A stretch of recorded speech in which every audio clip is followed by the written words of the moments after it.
Hilton brings you new ways to stay. With experiences that let you capture the glory days. Introducing the Graduate Hotels. Each inspired by local college towns, these stays are always original and never boring. Get in touch with traditions all across the country and enjoy a stay that's a class above the rest. Book at Graduate Hotels with Hilton Honors Points at Hilton.com. It's a win-win. Hilton, for the stay. Hi, this is Mike, co-host of Realistic Sustainability, the podcast, which you probably already know, but I'm also the author of A Beginner's Guide to Greening Your Life. That was the book that led to our Facebook page, our Facebook group, and, well, even this show. It offers tips on promoting your positive footprint while decreasing your carbon footprint. So, if you want to read what started all of this, get A Beginner's Guide to Greening Your Life, available on Amazon, eBay, Etsy, or just visit greeningyourlife.org for more information. Thank you for joining the sustainable movement and promoting a greener future.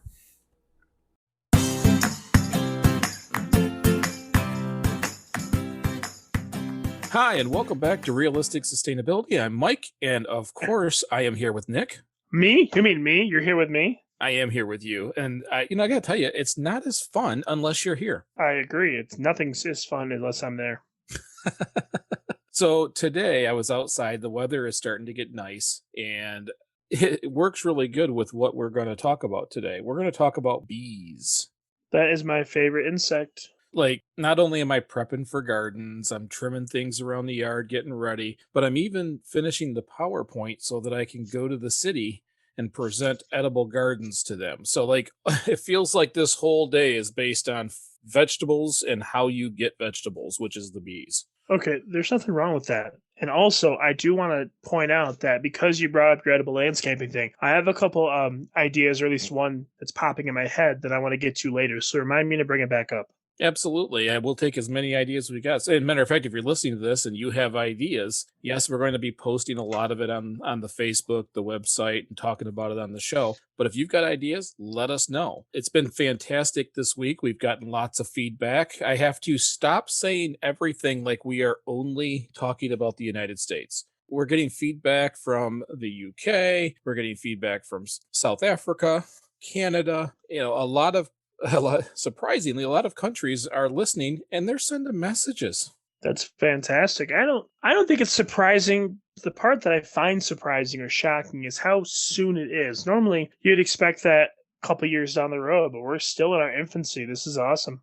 Well, we appreciate everybody listening, no matter where you're from. And so I have to be more mindful when we're talking. We can't just talk about us here in the U.S. because it sounds like a good chunk of the listenership isn't living in the U.S. Well, I mean, we do have friends over the pond, so we appreciate them paying attention. Absolutely. So, bees. Why would we be talking about bees? Okay, I would like to start that by saying, nice way to use the word bee 3 times in one sentence. But I will also say that bees are very, very, very near and dear to the heart of nature, and also something that we really can't have a sustainable planet that does what we need it to do without. I didn't know a lot about bees. I knew I wanted bees. I know that it's easier for me to grow my vegetables because my neighbor has had a massive flower garden for years. Absolutely. So we already have the bees. There was very little I knew about bees and all the different kinds of bees. There's a lot of kinds of bees. Yeah, there are tons of them, and I want to specify right now that we're talking about bees. I am not talking about wasps or hornets because they are not the same thing. Bees are bees, and they are invaluable to pollinating plants and helping, the growth of fruit and trees and delicious vegetables. Well, did you know there's like 20,000 species of bees? Because in my head, there was bumblebees and honeybees. Well, ironically enough, those are the 2 best kinds. But, no, that seems like a giant number, and I did not know there were that many. Well, before we go too far, and I got to tell you a story. So, as you know, Jameson loves to plant sunflowers. Every year she plants sunflowers at her home. Before this home, she planted a bunch of them all the way around the deck. It was like her privacy fence. And that is where I learned how cool a bumblebee can be. because bumblebees will fall asleep in a sunflower. I'm going to say fall asleep because they weren't reacting to me. My face is 3 inches from them as I'm watching because they're covered in pollen. They're in this huge flower. It was just a cool thing. And I don't know what was wrong with me or why my brain thought this was a great idea. He's so fuzzy. I just started to pet the bumblebee. And I still talk about it to this day. Jamie picks on me. How cool is it when I was able to pet a bumblebee in a flower? That is something that not a lot of people have probably experienced, and a lot of people wouldn't even know that's possible. But first and foremost, bees aren't overly aggressive. I mean, if you threaten their hive, they will be. But like in that moment, that bee was just getting a meal. He was getting as much of that as he could get, and he was, helping the pollination process while he was doing it. So he was probably just like in fat kid heaven while you're giving him a little tickle. Well, and it's funny because I step back for a minute and play the science side. I probably removed some of the food he's been collecting in his fur or hair, and so he ended up with less after I pet him on the back a little bit because they take the pollen and just kind of pack it onto him. So when they fly back, it's covering them. It gets held into their fur / I'm not even sure what to call it, the hair. So I probably pet some of it off while I was all giddy and excited. And I didn't do it very long because I know what happens when you make a bee mad. But it was really a cool moment. It makes me want to try to pet every bumblebee I see, which I know is going to get me in trouble one day. Yeah, that's probably not a very good idea. I don't know much about bumblebees. I think they're some of the coolest looking things I've ever seen, but I don't really know a whole lot about them. Well, there's 20,000 species plus of different kinds of bees, but most of them are not social. When I think of bees, I think of honeybees. I think of hives. I think of collectives. Most of them live in a hole in the ground. Individuals. They don't work together. They don't play together. They're just a bee. They live in the ground.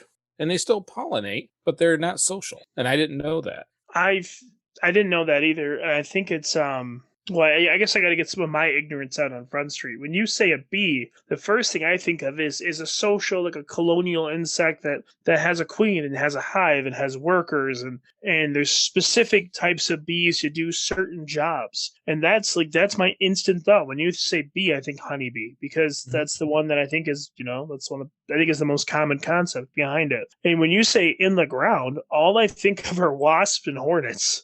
Well, and I think both wasp and hornets have hives. But no, the vast majority of bees have not developed to be social. Most of them live in holes in the ground. And they're individuals who go out and pollinate and collect that pollen themselves and live their solitary life. I did the same thing. I'm watching and reading and researching on this, thinking every bee was the same as a honeybee. And they're not even remotely close. I did find out, I knew that they pollinate a lot of food for us, but a third of the food that we eat exists because of those 20,000 species of bees. Well, yeah, because okay, so this is where my ignorance kind of tiptoes with my knowledge. To my estimation, at least to my understanding, bees generally land on flowers and drink the nectar out of the center of the flower, and then the pollen gets stuck to their fur. And when they fly to the next one, it comes off the fur and it mixes, and that's how the pollination happens. Like honeybees they fill up on nectar, they go back to their hive, they insert it into the honeycombs that are in the hive itself. And then there's special bees that all they do is fan it and cool it and condense it and turn it into honey. But as for the rest of them, I don't have a clue. Right. And that's really, I did not take the time to learn about a bunch of different bees. Are you really sure that a bunch of different covers 20,000? Well, yeah, a lot of different bees. So, I mean, there's a lot of very cool looking bees. There's some that are pearlescent. There's, all different shapes and sizes. They're fantastic. Now, most bees' lifespans are short. We're talking 6 to 8 weeks, especially honeybees. Yeah. They live a very short period of time. And I didn't know that a single honeybee produces about 1/12 of a teaspoon of honey in its whole existence, in its life. Well, that makes sense because that's really just kind of a season, right? So you would think that if they only live 6 to 8 weeks, so they essentially, they wake up, hey, I'm a bee. Hey, it's nice outside. They go and they spend the season doing their job, collecting nectar, taking it back to the hive, and then when it gets cold, they die. And I think this, 6 to 8 weeks it's 2 months. Another thing is that, and this was a honeybee fact, was that they visit between 50 and 100 flowers per trip. What? One bee? One bee can visit up to between 50 and 100 flowers while it's out. That's insane. That's good. That's good gas mileage. And one hive for a honeybee hive Mm-hmm. can produce between 60 and 100 pounds of honey per year. I knew that. I have a couple of friends that have hives, and they make I say make their own honey. They hijack their bees for the honey. But I think that might depend on, I mean, obviously there's got to be environmental things that, that change that, variables to it, the amount of flowers, the amount of distance they have to fly for everything, the amount of times they get robbed. So I'm sure there are things that change that, but that is amazing. Well, and there was a lot of things that the more I read, the more I realized I didn't know. And that is, first of all, honeybees are not on the endangered list. There's a lot of honeybees right now. Honeybees, actually, over the last 3 years, hives have grown. Now, yes, it did decline quite heavily in the mid-2000s, but in the last 3 years, counts are up. But it's because we're talking about the wrong bees. Honeybees are extremely important, but what's important is bees in general. And die-offs started in the United States. This is where the first large-scale die-offs on bees happened, and it happened after World War II. So that would be pesticides and chemicals. Right. After World War II, the same chemist in Germany who created all kinds of very bad things came back to his formulas came back to the United States. He did not. And we used them for different purposes. We would change them here, change them there. Next thing you know, it's a chemical fertilizer. Next thing you know, it's a pesticide. And that is when we started using synthetic fertilizers. We've stopped using crop cover. They used to just have clover in a field. Mm-hmm. And then when it was time, they would till it up and then they would plant. And then at the end of the season, they'd plant clover again, which is an extremely high nutrient for bees. We don't do that anymore. We're actually pulling so much nutrient out of the ground and putting nothing really back, because everything we're putting back is synthetic. And on a side note, I recently watched something on Netflix about regenerative farming. And the UN, based on the amount of nutrients being pulled out of the soil right now, we have about 60 harvests left. Well, that's why they used to rotate crops, right? They'd get 2 or 3 years or maybe 4 years out of a certain crop. Then they'd plant something like beans or something in it, whatever would replenish what the last crop took out. Like when I rotate my beds, it's because if I run tomatoes 3 or 4 years in the same bed, it takes different nutrients for a tomato to grow with a different pH for the soil than it does green beans. So what I do is I'll swap them. So when those green beans die the following year, they go into the ground and add some nutrient back to that soil. Then I can shift in the tomatoes. That's what I just said. It is take different nutrients from the soil themselves. So large scale agriculture is just tilling up the ground, which lets a lot of the carbon out, so you don't end up with a dark, rich soil very often, and then spraying the heck out of it with these synthetic fertilizers to get a growth. But anyways, a lot of that was starting after World War II. What that does for bees is it creates this, it's like a food desert to them. If we clear everything out and put corn, there's no place for a bee to go. That's true. I mean, so for acre after hundreds and hundreds of acres, there is no place. But it's most of those other 20,000 different species of bees that are disappearing. Right now, honeybees are kind of balanced, mainly, I believe, because we're all focused on it. Everybody's focused on honeybees. But almost 95% of bumblebees have disappeared. So really? My favorite bee of bees, the big old bumblebee, which in some plants, it has certain skills. Like tomato plants, for an example, a bumblebee is very important. The pollen's hard to get out. And a bumblebee is one of the few bees that can hang on and vibrate hard enough to get the pollen out. Well, they're pretty strong. Those are little air tanks, man. They're beastie. Right. So it is, pretty important that they exist, considering people like tomatoes. Now, we can self-pollinate. And I found out that in farms down in Mexico, they're quite literally using a tool that looks like a vibrator. Oh, Lord have mercy. To pollinate manually. But people have been worried about the wrong bees, really. Yes, we need honeybees. Honeybees are extremely important. Please do not take our eye off that one. But all bees are important because they're all pollinators. The bumblebee is near and dear to my heart, but the other 20,000 species are also very, very important. About 50% of all the other species of bees have died off in the last 50 years. You say 50%? 50%. And again, Wow. bumblebees have seen a 96% decline in the last 20 years. That's insane. So is there any information as to how many, rough estimates, how many are left? Well, no, and everything I have is percentage, so my joke will be 4%. But it's Okay. it's not a lot, and it's not enough. It's very important for all of us to understand that all bees are important. I'll tell you, when I see a honeybee, here comes a red carpet. Like it's sitting in the garden, and he gets the run of the roost, that bee, because I will protect it until it moves on, because I'm thinking, man, you are endangered. I need to keep you alive. You are my friend. And it really needs to be all pollinators and all bees. Well, while I do agree with that, I've never really, other than honeybees and bumblebees, I don't know if I could even spot another species of bee if I seen it. I've had a lot of run-ins with the more aggressive things, hornets, wasps, that stuff. But a bee, those are the only two I've ever really known. I'm going to have to do a lot of research when we get off this thing. Well, it's funny. Like I said, almost everything I thought I knew about bees was pretty much wrong. It was all pretty much bumblebees and or honeybees. So it's interesting to do the research because there's a bunch of different bees and every one of them help us. What we're finding is the way we handle agriculture is harming them dramatically.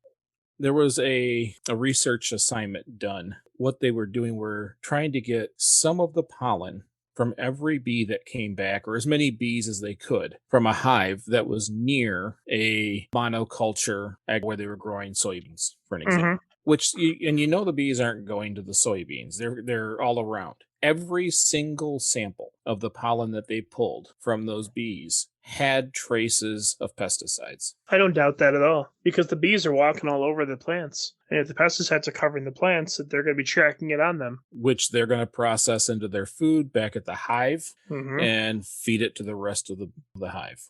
Which could cause a slow, decline in their numbers just from doing that. I'm sure, and maybe I'm ignorant for thinking this, but I'm sure like most species of living creature, bees are not all going to be made the same. If you have a hive of like 1,000 bees, I'm sure there's going to be a certain percentage of that hive that doesn't have the wherewithal or the ability to fight off that kind of stuff, and they probably just would succumb and die. Well, and bees have their own problems, their own diseases. They have their own viruses. There's a tick, that like a parasite that gets on the back of their head and will latch on and feed from them and also transfer them diseases. They have their own problems without us adding to them. But they've also had a fantastic immune system for millions of years, but it isn't prepared for synthetics.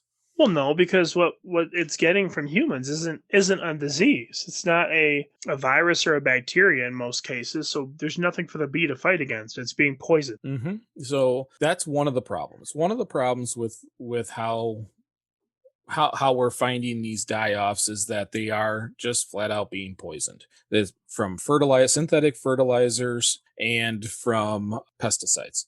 The next is there's massive swaths of land bees can't be at. There's no food. Hundreds and hundreds to thousands of acres in the Midwest and the plains that are just corn, soybeans. We're planting one crop, and that one crop does not help those bees whatsoever. So you got all these bees that fly different directions. And if they find the food, and this is cool, if they find, let's say, a new home or food or this or that, so these bees fly in different directions, they see what they see, and then they come back. Well, they can't explain it like you or I would. They're not going to draw a picture or talk about it. They're going to do a little dance. I can see you already doing it. It's called a waggle. Yes. They do a specific style of waggle, and the more intense their waggle is, the more it will convince others. And honeybees function on consensus. That's right. Do a little dance. Let's get a little lunch. Let's fly tonight. That's what that is. It is. I knew none of this before we started this research, and I am just loving every second that they can go in there and they have like a debate. It's a wiggle debate. It is a dance off for the bees. It is. It's so I learned that in, oh Lord, I was a little guy, like back when Magic School Bus was on. That was like the first episode I remember seeing as they talk about that. And Mrs. Frizzle turns the kids into bees and they waggle all over the episode. And it's hilarious, but it's true. That's how they communicate because they don't talk. It's not if they're telekinetic. They have a certain amount of movements and stuff, and it's not just for food. It's for anything, for danger, for all different kinds of stuff. They waggle it out. And that is exclusive to honeybees. None of those other 20,000 species have that method. You mean Bumble doesn't have a waggle? He doesn't have a waggle. That's depressing. I can prove that he has a fall asleep if he's had too much to eat, but they do pass right out. Well, so do I, especially on holidays. So it's not just that we've planted large areas of useless crops to them. There's also the fact that if they go some areas, we've planted large areas of concrete. Yeah, we use up this whole planet on things they can't eat and hard surfaces. That's half of it. But generally speaking, whenever we find those concrete jungles, you find people. And if people are people kill bees. Because bees are seen as a pest. And that's unfortunate because not all bees are the same. So I mentioned earlier about, wasps and hornets. Because I'm not an avid fan of wasps or hornets because generally, whether you're next to their nest or not, you get stung. They're incredibly aggressive. We always get these big blue ones at my house at least once a year. And if it's near you, it's going to get you. And because of that, people have those mentality of, gotta get the bee spray. And if they can reach a can of Raid, that little friend is going down. Which is yet again another chemical that we're throwing out there. So let's say you spray that hive and you've sprayed that whole area down and that hive falls. If a honeybee follows a week later and is just walking on that surface, that residue starts to collect on that honeybee also. Yeah, of course. We had a ground nest a couple of years back. And I went and got this powder because it was right in the center of our backyard, and I didn't really want to do what I did, but I had no other option. And there's no telling what other insects or animals went across that area that I took care of. There's no way to know. Right. So there's and now we found another reason why bees, especially honeybees, do have it. They call it CCD. It's colony collapse disorder. It's when you go to look at your colony and like 30% of it's gone. Like just dead or gone? Just gone. Gone and assumed dead, if you will. But there's reasons for that too. Disease causes things like that. So what happens is, for an example, right now in California, in order to grow almonds, honeybees are by far the best equipped. And almond pollen is an extremely good nutrient for our bees that we have to truck in. We in the United States have to truck in almost all of the bees, like 90% of the hives that are commercially rentable. Yes, you can rent honeybee hives. All of them, almost every available rentable honeybee hive gets sent to California during almond season. Well, if you have a disease in a hive and you put all the hives in one place, then they all get the disease. You have a much higher transmission. No different than if we're not wearing a mask and we sneeze on each other, or, same thing with coronavirus. That's the same deal that's happening with bees. They're all mingling. They're going to the same flowers. Because we need them all, because we grow so many almonds in one season at a time that we quite literally need all the bees at that time. Then they have to leave, because once the leaves fall off those and he starts to grow almonds, it is hundreds and hundreds of acres of no food for them. Mm-hmm. So they have to come back to the hives, and then they get put on semis and shipped somewhere else. Meanwhile, whatever they've contracted during that period of time is now going to be a problem for that hive. It only takes one. That's insane. Almost everything we do in agriculture is designed to kill the pollinators, or at least severely dent them. Wow. It's not happiness. No. So we're not going to end on doom and gloom, that's for sure. So what I got a little perturbed last night and just started Googling what are the things we can do to help bees. And they're all real obvious. It's not a complicated process. Don't use pesticides. Don't poison them. Don't poison the ground. Don't poison the plants. Do not spray your vegetables. Find natural ways. I think Epsom salt can keep certain things away from plants. There's a million different ways to keep critters from eating your vegetables that don't include a chemical additive. That is by far the first one. We don't want to spray those plants so that they get over there, get touching it, and take it back to their hive. The next thing is plant veggies. Plant flowers that are friendly to bees. That you can Google it. There's a list, a long, long list of flowers you can plant that bees love. And sweet. Plant your veggies as much as you can. And because what you're trying to do is make it so that that bee who's trying to get from 50 to 100 different flowers in a day, a place so they can get to them all.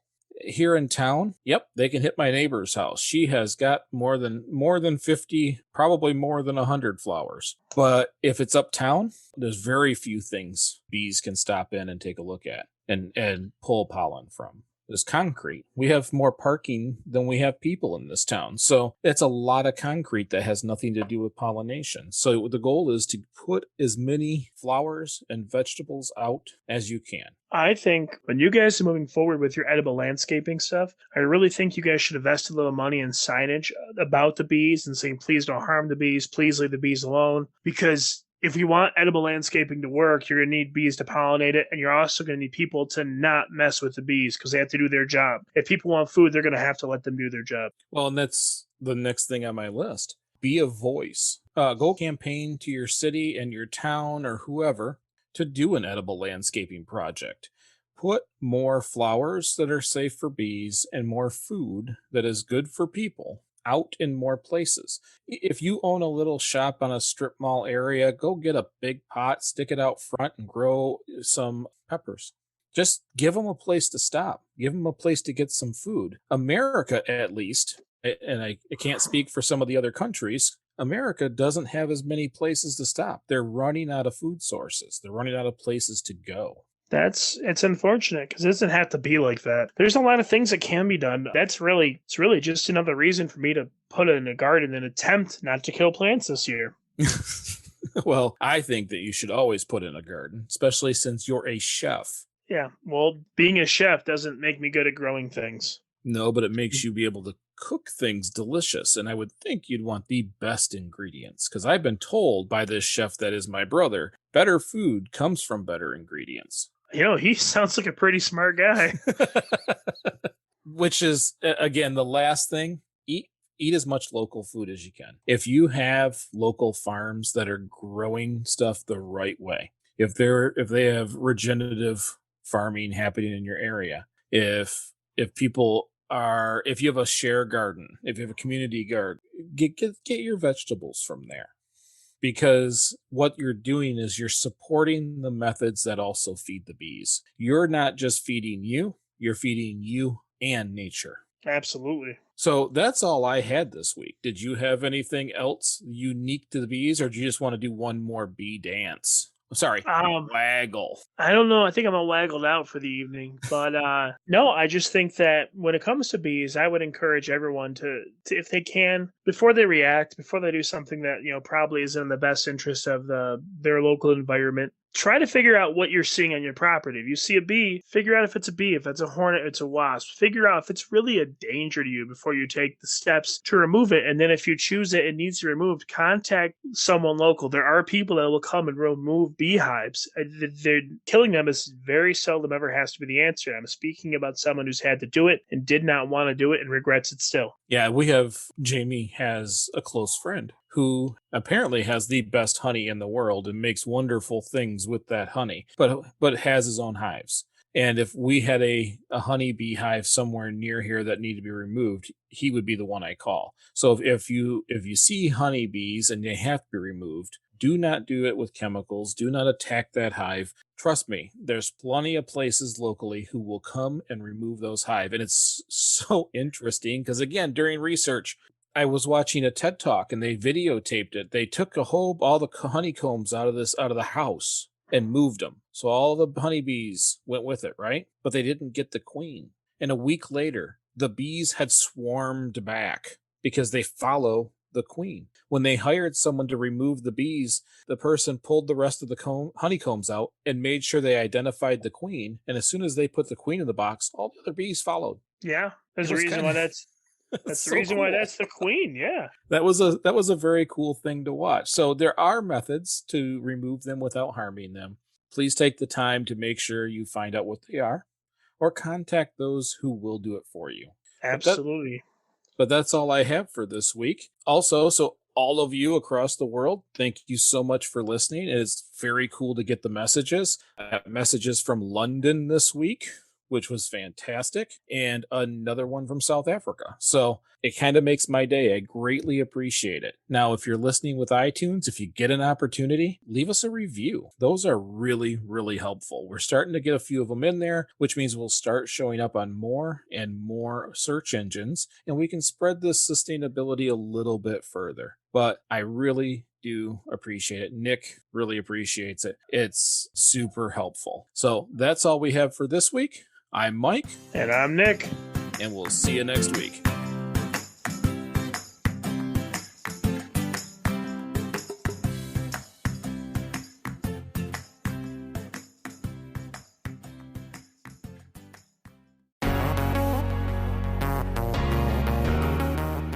Feeling overwhelmed by climate change?